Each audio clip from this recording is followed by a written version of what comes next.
Saya dari Taman Nasional Gunung Gede Pangrango. Saya dari Taman Nasional Balai Taman Nasional Matalawa. Oh, Matalawa di mana, Kak? Itu ada di Pulau Sumba di Kasusnya juga. Gitu. Oh, bisa sampai malam gitu, pernah nggak nginep di hutan? Nginep gitu? di hutan, iya.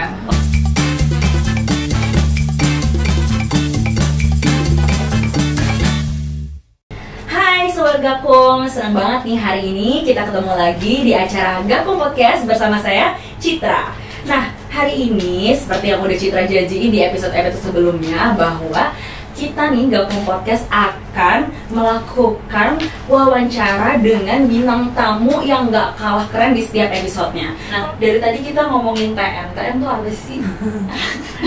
TN apa? Apa Kak? Jadi TN itu Taman Nasional.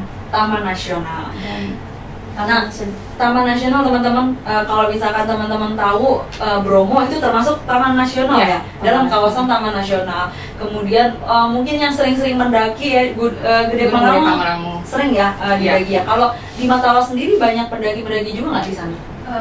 Ada, tapi ada puncak Wanggameti yang tertinggi untuk Matalawa 1200, tapi karena aksesnya agak Sulit ya? Jadi pengunjungnya kurang. Oh gitu. Jadi kalau pengunjung paling yang menikmati contohnya air terjun, terus birdwatching, cuma seperti itu yang pengunjung yang ada di Taman Nasional Matalawa. Oke. Nah, kalau kakasannya sendiri dari TN Gede Gunung Pangrango apa? Yang oke banget nih di spot-spotnya ini tuh kayak bagus, terus khasnya tuh di sini misalkan tekstur jalanannya tuh mungkin berbeda, atau tanamannya di sini cuma ada di Gede Gunung Pangrango, atau apa dingin mungkin apa?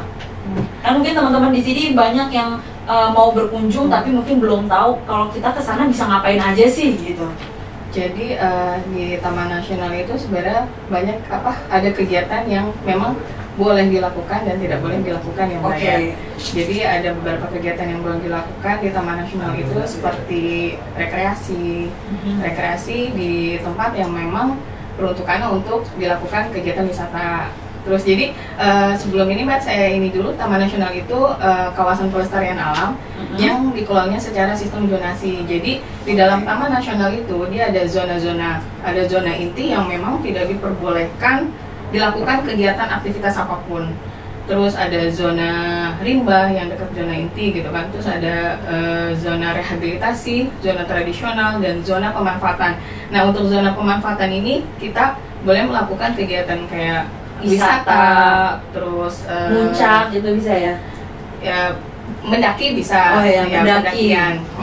Terus ada kegiatan penelitian, banyak mahasiswa yang melakukan penelitian juga gitu kan, penelitian tentang satwa ataupun tumbuhan gitu kan.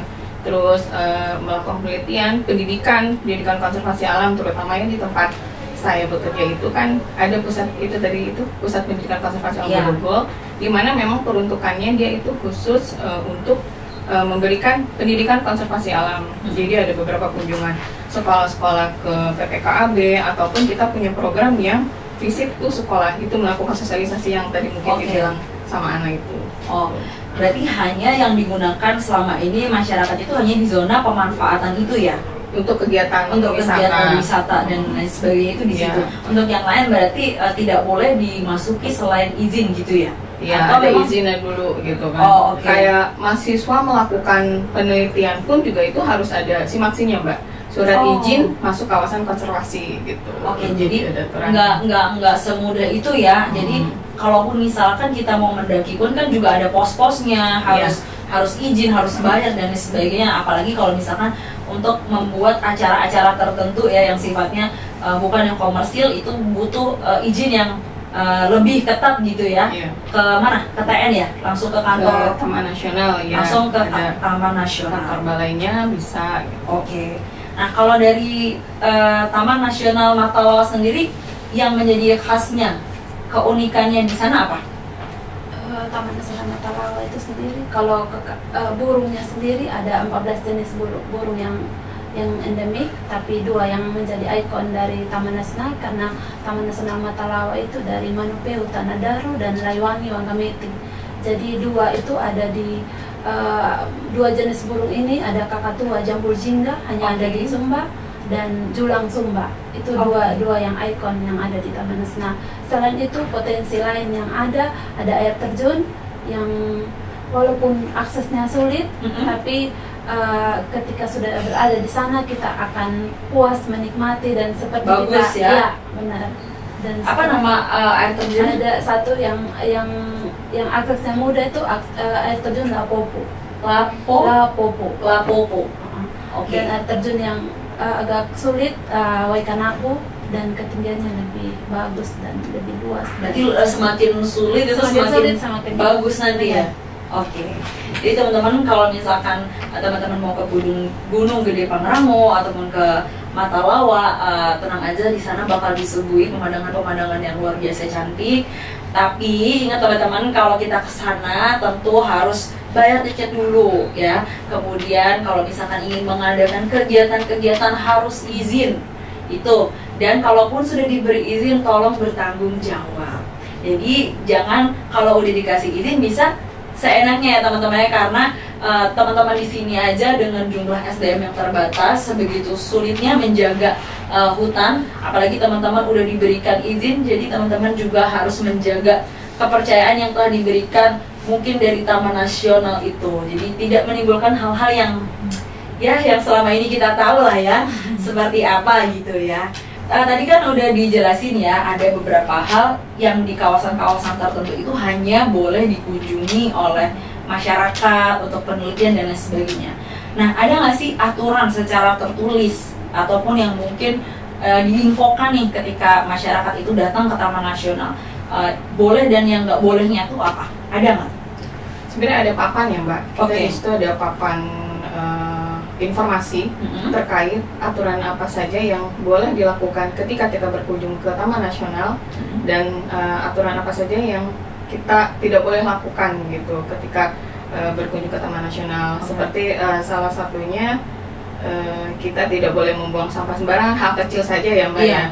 Misalkannya sebungkus permen pun itu kan kita tidak boleh membuang di kawasan Taman Nasional gitu. Terus apabila kita membawa makanan, terutama yang biji-bijian, itu jangan sampai kita membuang ke dalam kawasan hutan, karena itu nantinya akan tumbuh dan menjadi tumbuhan invasif gitu kan. Oh, jadi kayak jadi dia lebih dominan gitu, dan itu bisa jadi makanan, jadi sumber pakannya satwa yang ada di situ yang dikhawatirkan gitu. Oke.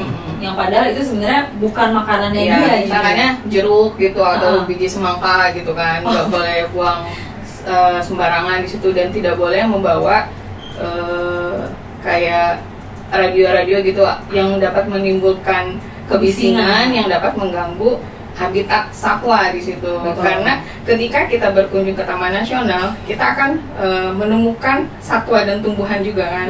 Dan itu pun ketika ke Taman Nasional pun juga kita harus kalau di tempat saya di Resort Borogol itu harus didampingi oleh interpreter, namanya interpreter. Interpreter itu apa?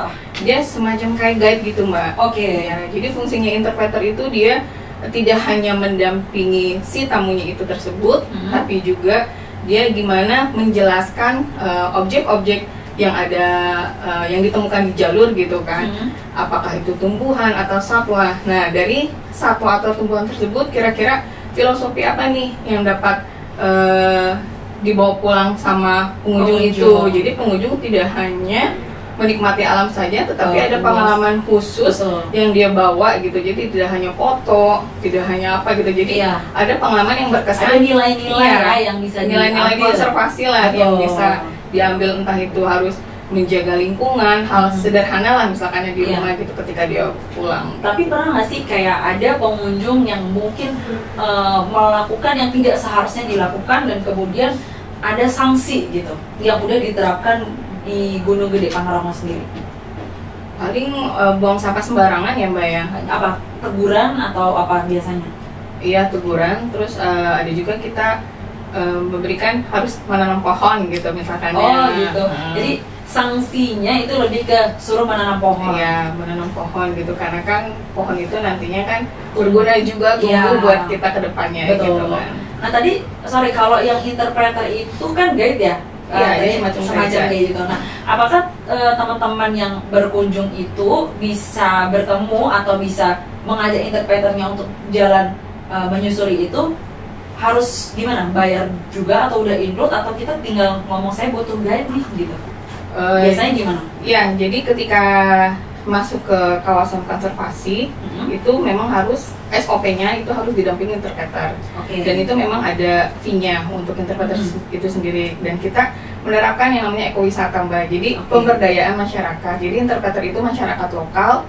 Jadi di situ pengunjung bisa memakai jasa interpreter dari masyarakat lokal. Terus dia juga bisa untuk makanan dan minuman dari masyarakat lokal gitu kan. Karena kan yang namanya ekowisata pemberdayaan masyarakat lokal kan. Jadi sejauh ini mungkin banyak tempat-tempat wisata yang belum mungkin ada beberapa yang sudah menerapkan ekowisata itu tersebut gitu kan. Tapi ada juga yang kebanyakan hanya mass tourism kan, hanya menikmati alam saja, terus dia tidak memberdayakan masyarakat sekitarnya. Oke. Kalau dari TN Matalawa sendiri pernah ada bukan kasus ya, kayak mungkin kayak gitu pelanggaran gitu, kemudian ada sanksinya seperti tadi kan, sanksinya contohnya suruh menanam pohon nih. Kalau dari TN Matalawa sendiri pernah ada nggak pengunjung yang bermasalah? Kalau untuk pengunjung paling itu sampah paling itu, tapi kalau masyarakat yang melakukan ini ada diberikan sanksi tadi yang saya sampaikan ya, sanksi adat itu. Kalau untuk pengunjung sendiri yang ke Taman Nasional objek wisata itu kayaknya tidak ada. Oke. Nah, aku mau minta nih sebelum kita akhiri podcast ini kali ya, mau tanya dong, apa sih kesan dan pesannya selama menjadi Polhut untuk Mbak Rambu dulu deh. Menjadi Polhut, pertama jangan takut dulu, kita harus memberanikan diri kita sendiri untuk mampu melewati kondisi apapun yang akan nanti lokasi yang kita akan lalui, dan kemudian kita harus menantang diri kita juga sendiri untuk lebih, saya mampu, saya bisa, itu harus kita tekankan, dan kita jangan mau kalah dengan para lelaki. Betul. Karena perempuan juga bisa. Iya, perempuan juga bisa. Betul. Kalau dari Mbak Nidia sendiri, apa nih kesan dan pesannya menjadi Polhut wanita nih? Kesan dan pesannya itu wanita itu harus tangguh gitu kan. Jangan mau diremehkan laki-laki gitu kan. Jadi kita pun juga sebagai wanita harus bisa melakukan sesuatu pekerjaan gitu yang biasa dikerjakan juga oleh laki-laki gitu. Jadi perempuan itu harus serba bisa kalau menurut saya, Mbak. Jadi dimanapun kita berada, karena ketika kita dalam kondisi apapun, yang dapat menolong kita ya diri kita sendiri. Betul. Gitu. Di balik perempuan yang tangguh kan juga ada hati yang lebih lembut ya. Mungkin dengan itu kita bisa lebih mudah berkomunikasi dengan masyarakat, karena wanita itu kan sejatinya memang kodratnya kan lembut ya. Walaupun mungkin secara fisik kita tangguh gitu, harus di lapangan harus selalu menjadi garda terdepan dalam menjaga hutan. Nah, satu lagi terakhir nih, buat pesan buat teman-teman di luar sana terhadap menjaga hutan khususnya di Taman Nasional, dan pesan untuk teman-teman yang pengen nih nextnya jadi Polhut apa? Silakan dari Mbak Nidia. Kalau dari aku untuk teman-teman yang pengen jadi Polhut itu, yang pertama mungkin persiapin kondisi diri sendiri ya. Fisik gitu kan. Dia harus kuat merintangi segala apapun di hutan, karena kita nggak tahu medannya di hutan seperti apa, terus cuaca juga kadang tidak bersahabat ketika kita melakukan kegiatan-kegiatan di dalam kawasan gitu kan. Paling itu sih, Mbak. Kalau tadi pesannya buat pengunjung-pengunjung yang mungkin mengunjungi Taman Nasional apa? Kalau pengunjung harus lebih lebih bijak dalam menikmati alam lah gitu. Jadi jangan hanya jadi pengunjung yang menikmati alam saja, tetapi harus mempunyai kesadaran yang wah, ini kalau kita tidak menjaganya, kedepannya mungkin kita tidak bisa menikmati alam ini lagi. Karena kan yang menikmati nggak cuma dia ya, masih banyak orang-orang yang turunan-turunannya lah, anak cucu yang gitu. Pengen juga mungkin menikmati. Kalau dari Kak Rambu sendiri apa? pesannya dulu nih, pertama untuk teman-teman yang mungkin mau masuk Polhut, mungkin harus siap ditempatkan di mana saja ya kan, karena kan wah aku maunya di Gunung Gede Pangrango aja atau mau di Matalau aja, oh nggak bisa ya kayak gitu ya, nggak bisa milih. Gimana coba pesannya? Pesannya seperti dulu saya ditempatkan di Matalawa, walaupun saya orang di sana tapi sama-sama kaget melihat kondisi yang ada karena mungkin ada di kota, karena rumahnya di kota, jadi harus siap. Apapun dari tadi tidak ada sinyal, air kurang, kita harus dengan medan yang ini, medan yang terjal tadi. Terus selain fisik itu, ya kita harus meyakinkan diri kita bahwa kita mampu sebagai Polhut. Ketika kita memilih pekerjaan itu sebagai Polhut, ya kita harus siap dan harus bisa tegas dalam arti.